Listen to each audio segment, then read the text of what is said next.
benvenuti al quinto appuntamento della serie dedicata a GD, la giovane depressa protagonista dei miei racconti di ragazza. Nelle puntate precedenti, come nelle migliori soap opera, abbiamo iniziato a conoscere GD, questa ragazza di 25 anni che studia all'Università di Bologna, che sta vivendo una sorta di crisi esistenziale.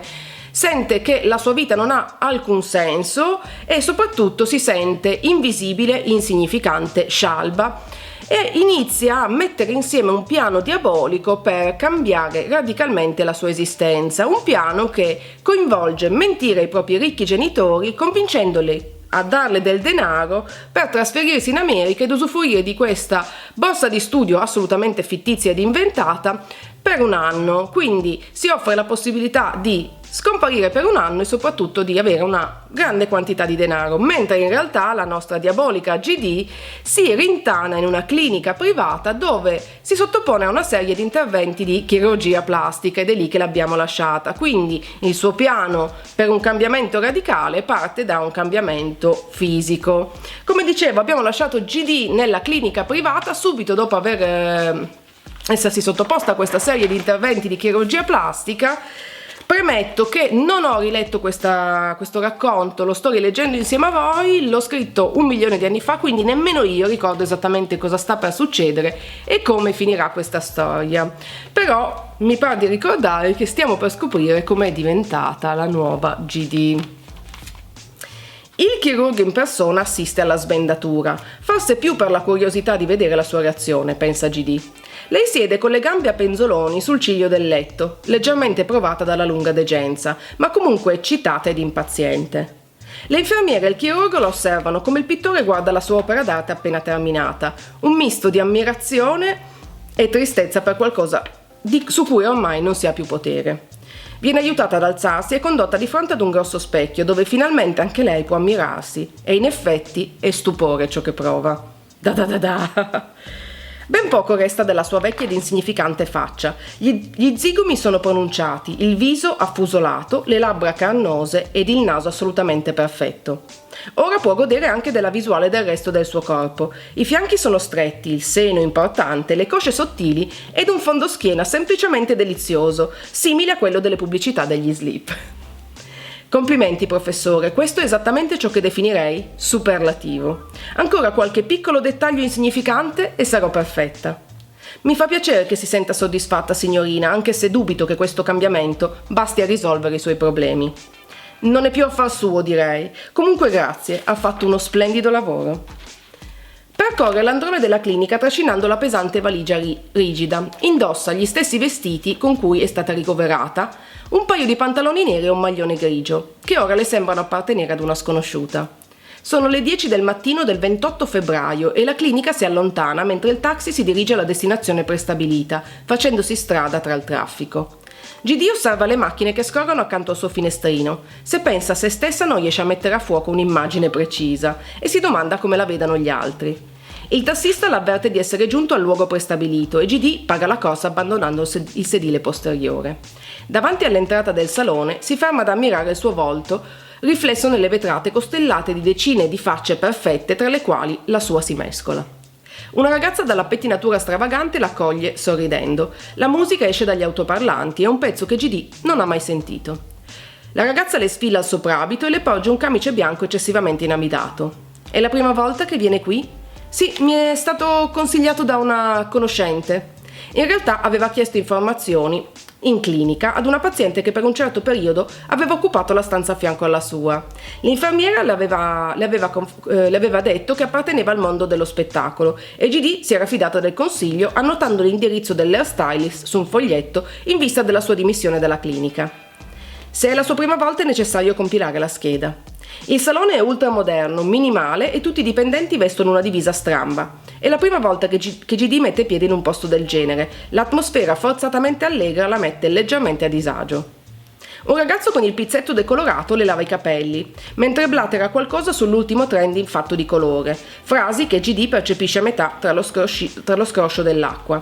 Poi la fa sedere di fronte ad una grande specchiera con l'asciugamano attorcigliato attorno alla testa. Mentre si osserva ammirata nella specchiera, si presenta alle sue spalle quello che GD ha intuito essere il proprietario, un signore sulla quarantina con un certo charme. Senza aprire bocca, le libera la testa dalla stretta dell'asciugamano passandole le mani tra i capelli castani. Osserva alternando il suo volto e quello di GD come se stesse cercando dei tratti comuni, cosa che molto spesso fanno gli hairstylist. Avete presente quando guardano voi? Guardano se stessi, guardano voi, guardano se stessi.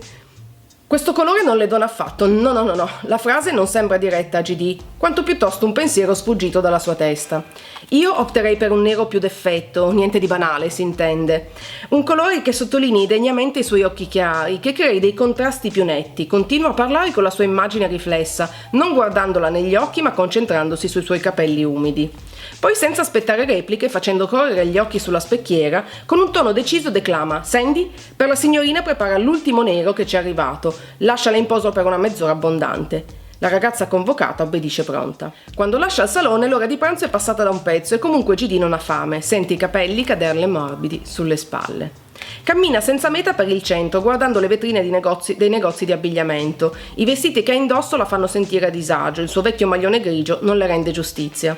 Sceglie il negozio che le sembra più adatto e, seguita da una commessa, si misura tutti i capi che prima di allora le erano sembrati immettibili. Nel camerino si ricorda di non avere il reggiseno, quello che portava prima degli interventi e ormai inutile a contenere il suo nuovo seno. Esce dal negozio indossando una gonna nera longhette aderente, una maglia incrociata sotto il seno e un cappottino che le fascia i fianchi. Una gran figa, insomma. Trascinando la valigia sotto i portici piastrellati, continua il suo percorso. Finalmente riesce a sentire di nuovo il piacere dello shopping fino in fondo. Passando di fronte a una boutique di biancheria intima, nota un completino estremamente sexy e decide all'istante di acquistarlo. Come ultimo particolare, si dedica alla ricerca di scarpe adatte al suo nuovo look. Quindi restyling completo, restyling sia dal punto di vista fisico che dal punto di vista del look. Cosa farà adesso la nostra GD? Mentre il taxista carica la sua Samsonite rigida nel bagagliaio, capisce dallo sguardo di essere finalmente superlativa. Si sente forte e sicura, aggettivi fino a quel momento sconosciuti al suo vocabolario. L'uomo, sulla quarantina, ammicca reggendole la portiera. Mentre si accomoda, nota lo sguardo di lui scorrere lungo la sua gamba velata nei collant, partendo dai piedi racchiusi in un paio di scarpe dal tacco alto per arrivare alla coscia perfetta messa in mostra dalla posa. GD sorride maliziosa. «Dove la porto, bella signorina?» L'accento pesante rende tangibile l'attrazione. «Stazione centrale, grazie». Io mi interromperei qui. Quindi abbiamo scoperto questa nuova, strepitosa, spettacolare, superlativa GD, nuovo step della sua nuova vita, ma soprattutto nuova se stessa. GD pensa che cambiando radicalmente il proprio aspetto fisico cambierà anche tutta la sua esistenza. Vedremo se ha torto o se ha ragione, ma soprattutto vedremo nel prossimo appuntamento, nella prossima puntata, dove diretta GD un treno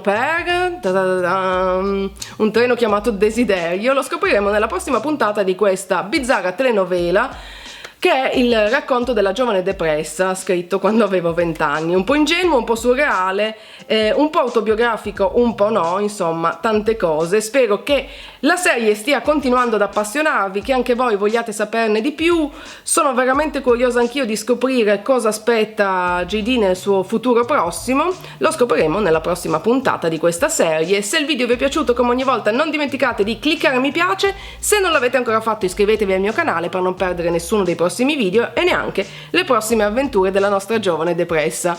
Per oggi è davvero tutto, io vi mando un bacio gigante e noi ci vediamo alla prossima. Ciao!